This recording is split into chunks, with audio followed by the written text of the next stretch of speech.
Madam President, Excellencies, the condition of today's world is more complicated, more dangerous than ever, more uneven in its human development, more integrated, yet more disparate and desperate.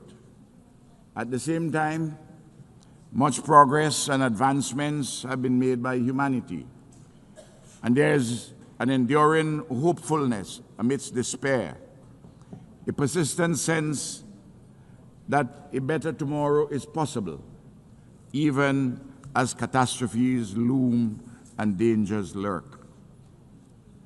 Your Excellencies, big power rivalries interlaced with personal vainglories and hubris are gravely unsettling the world to the advantage of not one single nation state.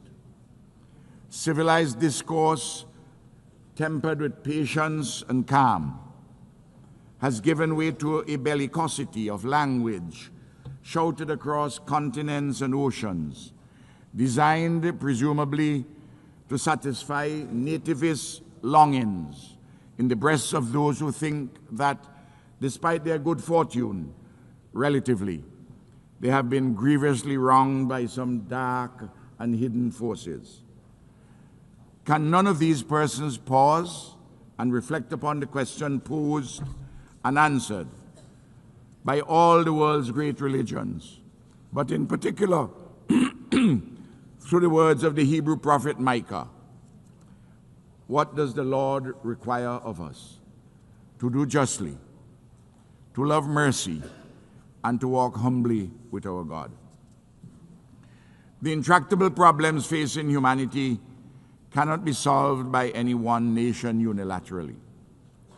A mature multilateralism is required to address satisfactorily rampaging climate change in the age of the Anthropocene, to resolve the threats posed by nuclear weapons and their further spread, to pursue peaceful coexistence rather than conflict, terrorism, and war, to reform the system of financing for development, inclusive of a just climate financing, to tackle successfully the growing challenges of artificial intelligence, to achieve the 17 Sustainable Development Goals by 2030, be guided by the Global Digital Compact and the Pact for the Future, and to reshape global governance more inclusively. It is thus of the highest importance for this august body, the United Nations, and the overwhelming majority of nation states within it, to continue our efforts to persuade the powerful to act equitably, honorably, and multilaterally, to tackle efficaciously the extant and looming challenges facing the global community. Oftentimes, it is frustrating and disheartening to those of us who are committed to this necessary and desirable path of mature multilateralism, because our Herculean efforts seemingly deliver correspondingly negligible results. Nevertheless, we cannot give up. We cannot afford to get weary. We have no choice but to persist in this ever more urgent multilateral solidarity and cooperation as we pursue the political and economic spaces to make this world a better place for all humanity. Your Excellencies, St. Vincent and the Grenadines, like all countries globally, have been shaped by our history and geography, our nature and neighbors, our extant circumstances, and our dreams for a better future. For example, we carry the benefits and the burdens of our geographic location, near to the greatest economic, military, scientific, and culturally dominant power the world has ever seen. St. Vincent and the Grenadines is where it is. It cannot be lifted up and taken to Vladivostok or the mouth of the Amur River. Yet, as a free and independent people, we have the right to pursue peacefully and securely our quest for shared prosperity, without domination, interference, or intervention from any of our neighbors or from any power that comes from afar. Today, as I speak, my government and my people have another challenge from the nefarious activities of the agents of a rising or risen hegemon from another hemisphere, and from some greedy, unprincipled, non-state operators in Europe, acting in concert, seeking to pollute and interfere in our democracy, our free and fair elections, which are scheduled to be held later this year. Their conduct is unacceptable and hugely injurious to our people.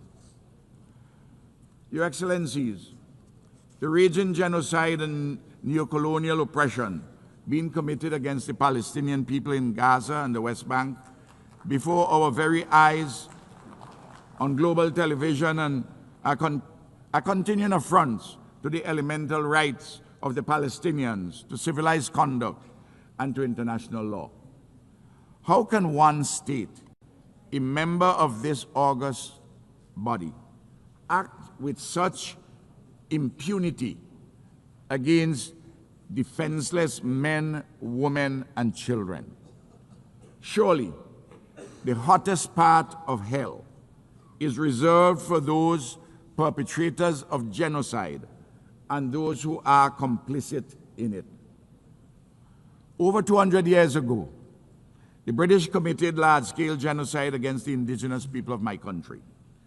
And we are still suffering, enduring the historical legacies of underdevelopment therefrom. Similarly, the genocidal enslavement of African bodies in our Caribbean, in our hemisphere. It will take centuries for the pain, suffering, and legacies of the current genocide of the Palestinians to be repaired. We in the Caribbean are today demanding justly reparations for native genocide and the enslavement of African bodies, which occurred centuries ago. This tragedy, this madness that has been unfolding unabated in Palestine must stop.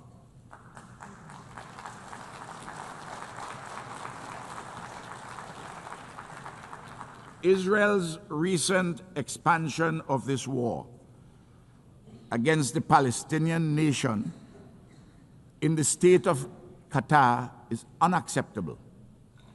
We stand in solidarity with Qatar.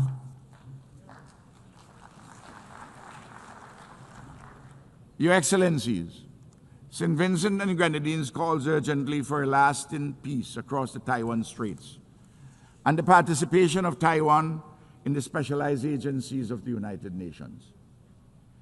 It is a continuing absurdity that this country of 23 million people, a functioning democracy with a settled yearning for self-determination, a legitimate institutional expression of the Chinese civilization, with first world living standards, a land of peace and ingenuity, cannot be properly accommodated in the global bodies concerned with health, climate change, civil aviation, policing, and so forth.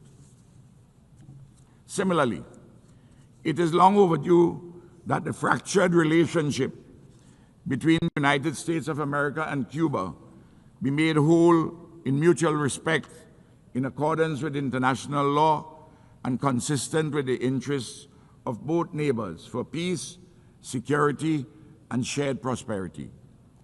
St. Vincent and the Grenadines implores the great American nation, and it is a great nation, to listen and act upon the near unanimous advice of this General Assembly, which has repeatedly called for an end to the oppressive, unlawful embargo against Cuba.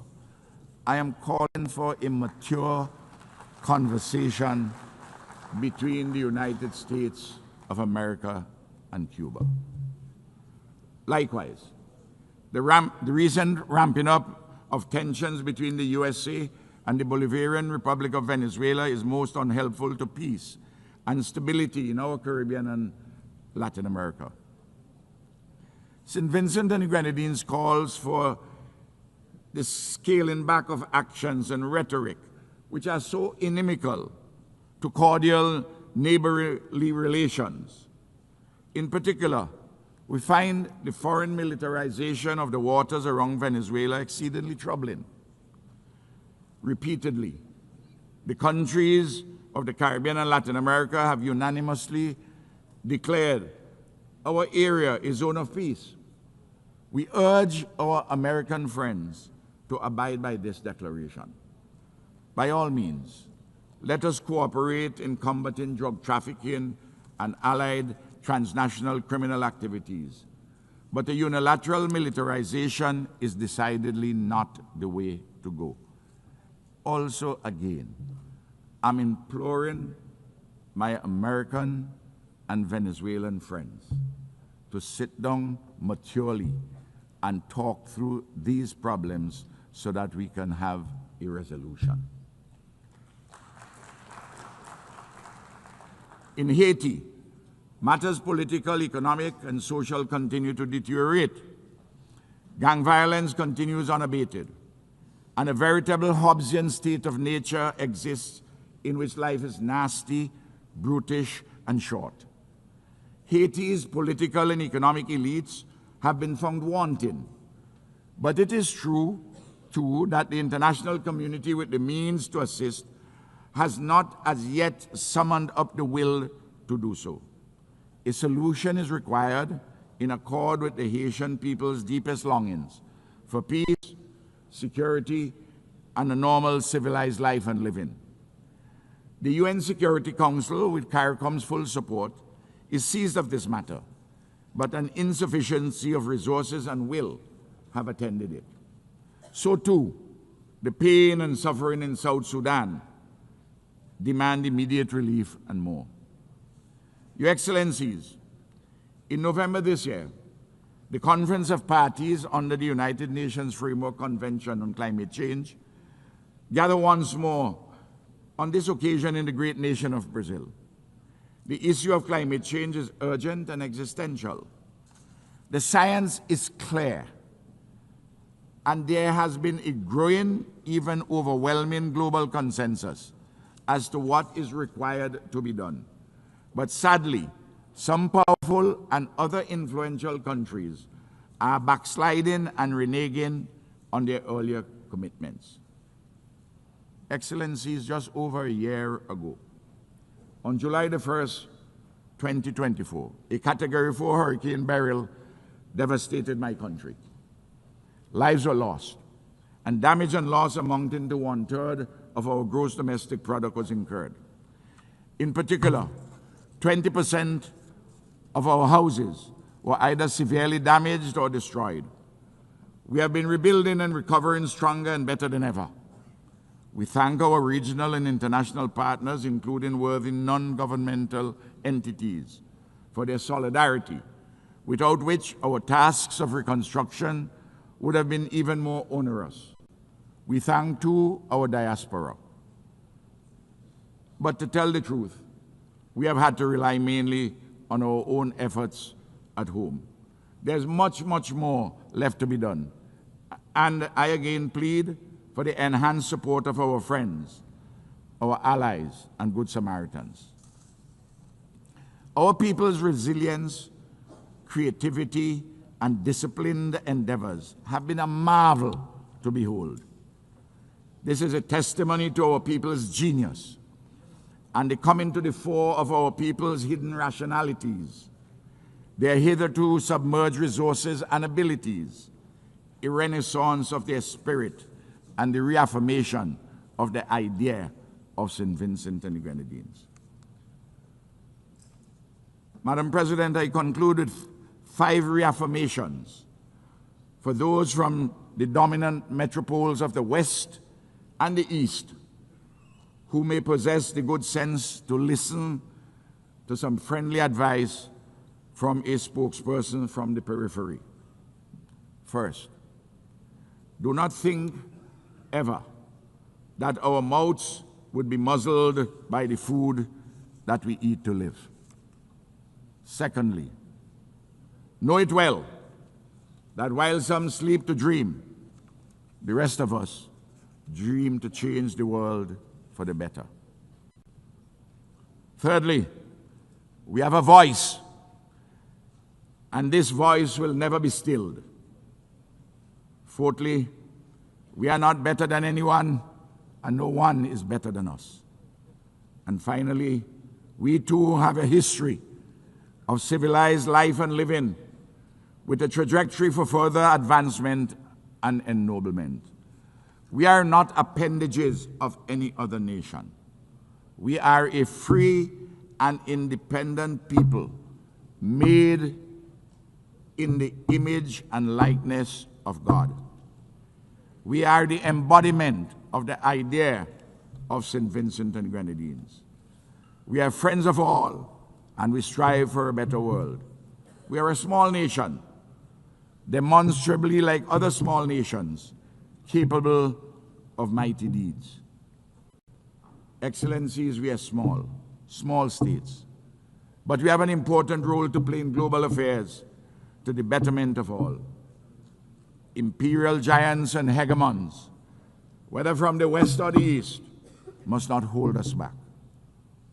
Together, we have an obligation not to desecrate our future. Thank you. I'm obliged.